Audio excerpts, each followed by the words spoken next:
നമസ്കാരം, UNI-യിലേക്ക് സ്വാഗതം. ഞാൻ ഗ്രീഷ്മ രാമചന്ദ്രൻ. മൂത്തോൻ എന്ന സിനിമയ്ക്ക് ശേഷം ഗീതു മോഹൻദാസ് എഴുതി സംവിധാനം ചെയ്യുന്ന ടോക്സിക് എന്ന മൂവിയുടെ ടീസർ റിലീസായിരിക്കുകയാണ്.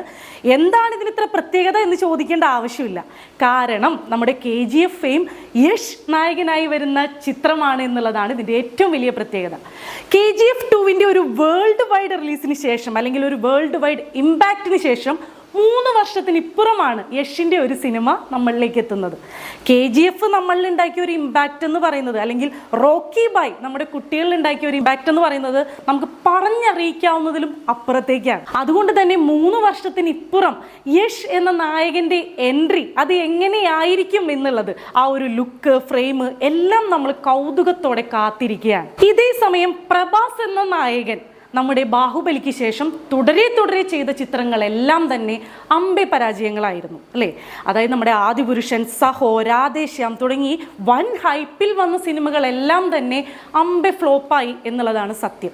അതുകൊണ്ട് തന്നെ പ്രഭാസ് എന്ന നടൻ്റെ ഒരു കരിയർ ഗ്രാഫിലേക്കല്ല നമ്മുടെ യഷ് നടന്നു കയറുന്നത് എന്നുള്ളത് ഈ ടീസറിൽ നിന്നും വളരെ വ്യക്തമാണ്.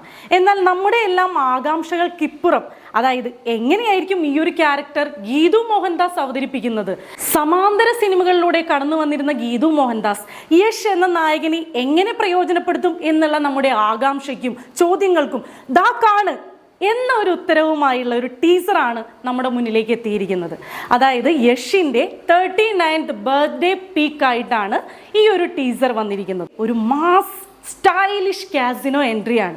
അതോടൊപ്പം തന്നെ മദ്യം, ആളുകൾ, ആഘോഷം എല്ലാം തന്നെ ഇതിൽ ഒരു വൻ സ്റ്റൈലിഷ് ആയിട്ട് തന്നെ ചിത്രീകരിക്കാൻ ശ്രമിച്ചിട്ടുണ്ട്. വമ്പൻ പ്രതീക്ഷയോടെ തന്നെയാണ് നമ്മൾ ഈ ടോക്സിക് എന്ന മൂവിയെ കാത്തിരിക്കുന്നത്. KVN പ്രൊഡക്ഷൻസ് നിർമ്മിക്കുന്ന ഈ ഒരു ടോക്സിക് മൂവി ടീസറിന് വമ്പൻ പ്രതികരണങ്ങളാണ് ലഭിച്ചുകൊണ്ടിരിക്കുന്നതെങ്കിലും നമ്മുടെ മലയാളത്തിൽ സമ്മിശ്ര പ്രതികരണങ്ങളാണ് ഇതിന് ലഭിച്ചുകൊണ്ടിരിക്കുന്നത്. അതിൽ ഏറ്റവും പ്രധാനപ്പെട്ട ഒന്നാണ് നമ്മുടെ കസബ ഡയറക്ടർ നിതിൻ രഞ്ജി പണിക്കർ ഷെയർ ചെയ്ത ഇൻസ്റ്റഗ്രാം സ്റ്റോറി ഇങ്ങനെയാണ്: സ്ത്രീ വിരുദ്ധത തരിമ്പുമില്ലാത്ത, സ്ത്രീ ശരീരത്തെ വസ്തുവൽക്കരിക്കുന്ന, ആൺനോട്ടങ്ങളില്ലാത്ത, കസബയിലെ ആൺമുഷ്ക് മഷിയിട്ട് നോക്കിയാലും കാണാൻ പറ്റാത്ത രാഷ്ട്രീയ ശരികളുടെ ദൃശ്യാവിഷ്കാരം. സേ ഇറ്റ് എന്ന് പറഞ്ഞു ഗിയറ് കയറ്റിവിട്ട പുള്ളി പക്ഷേ സ്റ്റേറ്റ് കടന്നപ്പോൾ അവരുടെ സ്ത്രീ വിരുദ്ധതയുടെ വ്യാഖ്യാനം സൗകര്യപൂർവ്വം തിരുത്തി. #ടോക്സിക്. ഇതാണ് പുള്ളിയുടെ ഇൻസ്റ്റഗ്രാം സ്റ്റോറി. ഇതിപ്പോൾ വൻ ചർച്ചയായിരിക്കുകയാണ്. കാരണം മറ്റൊന്നുമല്ല, ഒരു 8 വർഷം മുമ്പ് ഈ കസബ മൂവിയെ സംബന്ധിച്ച് നമ്മുടെ പാർവതി തിരുവോത്ത് നടത്തിയ ഒരു പ്രസ്താവനയാണ് ഇപ്പോൾ ചർച്ചയായിരിക്കുന്നത്. അന്ന് ചലച്ചിത്രമേളയുടെ ഓപ്പൺ ഫോറത്തിൽ പാർവതി തിരുവോത്ത് സിനിമയുടെ പേര് പരാമർശിക്കാതെ തന്നെ മമ്മൂട്ടിയുടെ ഹീറോയിസത്തെക്കുറിച്ചും സ്ത്രീ വിരുദ്ധതയെക്കുറിച്ചും ഘോരഘോരം പറയുകയുണ്ടായി. അതായത് കസബ മൂവിയിലെ ഒരു സീൻ മമ്മൂട്ടി ഒരു സ്ത്രീയുടെ, ഒരു ഉദ്യോഗസ്ഥയുടെ മടിക്കുത്ത് പിടിച്ച് വലിക്കുന്നു, അത് വലിയൊരു ഹീറോയിസമായി കാണിക്കുന്നു എന്നുള്ളത് സ്ത്രീ വിരുദ്ധതയുടെ പ്രകടമായിട്ടുള്ള ഉദാഹരണമായിട്ടാണ് അന്ന് പാർവതി തിരുവോത്ത് സൂചിപ്പിക്കുന്നത്. എന്നാൽ ഇന്ന് ഭാഷ മാറി ഇതേ സംഘടനയിലെ തന്നെ മറ്റൊരാൾ സ്ത്രീ വിരുദ്ധത പ്രകടമായി കാണിക്കുന്ന ഒരു ചിത്രത്തിലേക്ക് കടന്നപ്പോൾ അത് സ്ത്രീ വിരുദ്ധതയുടെ മറ്റൊരു മുഖമായി മാറിയോ എന്നാണ് ആളുകൾ ചോദിക്കുന്നത്. അതായത് ടോക്സിക് എന്ന മൂവിയുടെ ഈ കാണിക്കുന്ന ടീസറിൽ യഷിൻ്റെ മാസ് എൻട്രി, കാസിനോയിലേക്കുള്ള മാസ് എൻട്രിയും അതിനുശേഷം ഒരു സ്ത്രീയുടെ ശരീരത്തിലേക്ക് മദ്യം ഒഴിക്കുകയും ആ മദ്യം യഷ് ഒരു ടച്ചിങ്സ് ആയി ഉപയോഗിക്കുകയും ഒക്കെയാണ് ഈ ഒരു ടീസറിൽ കാണിച്ചിരിക്കുന്നത്. കസബയിൽ ചൂണ്ടിക്കാണിച്ച ഈ ഒരു സ്ത്രീ വിരുദ്ധത അവരുടെ അതേ സംഘടനയിലെ തന്നെ ഗീതു മോഹൻദാസ് ഒരു ചിത്രത്തിലേക്ക് കടന്നപ്പോൾ അത് വളരെ പ്രകടമായി ആ സ്ത്രീ വിരുദ്ധതയെ ഉപയോഗിച്ചിട്ട് പോലും വായടച്ചിരിക്കുന്നതിൻ്റെ കാരണം എന്താണ് എന്നുള്ളതാണ് മലയാളികളുടെ ചോദ്യം. അതായത് ഈ ടീസറിൽ, ഈ 59 സെക്കൻഡ് ടീസറിൽ യഷിൻ്റെ ഒരു മാസ് എൻട്രി ഉണ്ട്, കാസിനോവിലേക്കുള്ള മാസ് എൻട്രി. ആ എൻട്രിക്ക് ശേഷം മദ്യം, ഒരു സ്ത്രീയുടെ ശരീരത്തിലേക്ക് മദ്യം ഒഴിക്കുകയും അത് യഷ് ടച്ചിങ്സ് ആയിട്ട് ഉപയോഗിക്കുകയും ചെയ്യുന്നതൊക്കെയാണ് ഈ ഒരു ടീസറിൽ അവർ ഭയങ്കര സ്റ്റൈലിഷ് ആയിട്ട് കാണിച്ചിരിക്കുന്നത്. ഇത് മമ്മൂക്ക ഫാൻസിന് അത്ര ദഹിച്ചിട്ടില്ല എന്ന് വേണം പറയാനായിട്ട്. അതായത് നായകൻ്റെ ഒരു സ്റ്റൈലിഷ് എൻട്രിക്ക് വേണ്ടി സ്ത്രീയെ ഉപയോഗിച്ചു എന്നുള്ളത് പോലും അവരിപ്പോൾ വിസ്മരിക്കുകയാണ് എന്നാണ് മലയാളികൾ ചൂണ്ടിക്കാണിക്കുന്നത്.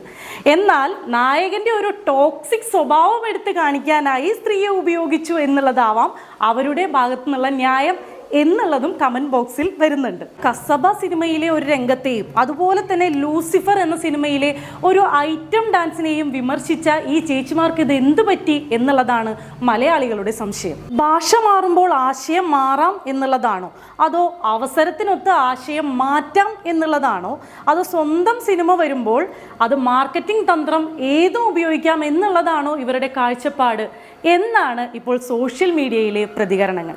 എന്തായാലും നമ്മൾ കാത്തിരിക്കുന്നത് 3 വർഷത്തിനിപ്പുറമുള്ള യഷിൻ്റെ ഒരു മാസ് എൻട്രി കാണാൻ വേണ്ടി തന്നെയാണ്.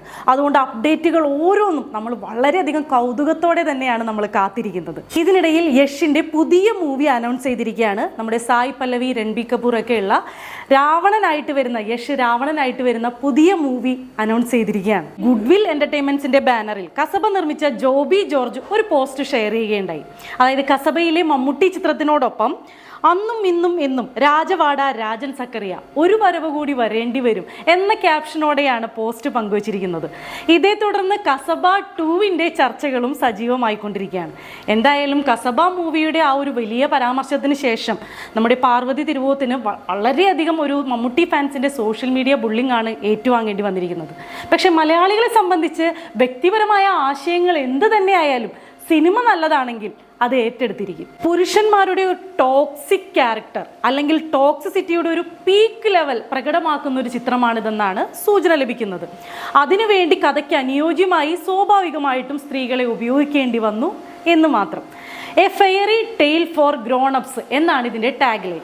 നയൻതാരയും കരീന കപൂറും പ്രധാന വേഷങ്ങളിൽ എത്തുന്നതായിട്ടും സൂചനയുണ്ട്. എന്തൊക്കെ പറഞ്ഞാലും നമ്മുടെയൊക്കെ വ്യക്തിപരമായ ആശയങ്ങളെ മാറ്റിവെക്കത്തക്ക വിധത്തിൽ അല്ലെങ്കിൽ അതൊക്കെ മറക്കാവുന്ന വിധത്തിലേക്ക് ഈ സിനിമയെ കാഴ്ചവെക്കാൻ ഗീതു മോഹൻദാസിന് സാധിക്കട്ടെ എന്ന് നമുക്ക് ആശംസിക്കാം. ടോക്സിക് മൂവിയുടെ ഈ ഒരു 59 സെക്കൻഡ് വൈറൽ വീഡിയോയ്ക്ക് ശേഷം മമ്മൂട്ടി ഫാൻസൊക്കെ ആകെ ഇളകി മറിഞ്ഞിരിക്കുകയാണ്. ഈ വീഡിയോൻ്റെ താഴെ കമൻറ്റ് ബോക്സിൽ മമ്മൂട്ടി ഫാൻസിൻ്റെ വളരെ രോഷാകുലരായിട്ടുള്ള കമൻറ്റുകളാണ് വന്ന് കിടക്കുന്നത്. അപ്പോൾ അതിൽ നിന്ന് നമുക്ക് മനസ്സിലാക്കേണ്ടത് അന്നത്തെ ആ കസബ റിയാക്ഷന് ശേഷം മേയറിൽ പോയ പാർവതിയെ തിരിച്ച് താഴെ ഇറക്കാൻ നമ്മൾ മലയാളികൾ ഉദ്ദേശിക്കുന്നില്ല എന്നുള്ളതാവാം സൂചന. എന്തൊക്കെ തന്നെയായാലും നമ്മൾ മലയാളികളാണ്, സിനിമാ പ്രാന്തന്മാരാണ്. അതുകൊണ്ട് തന്നെ എല്ലാവരും ഒരുപോലെ ഏറ്റെടുക്കുന്ന തരത്തിലേക്ക് ഈ സിനിമ ഒരു വൻ വിജയമായി മാറട്ടെ എന്ന് നമുക്ക് ആശംസിക്കാം. അപ്പം മറ്റൊരു വിഷയവുമായി വീണ്ടും കാണാം. Signing off, Greeshma Ramachandran.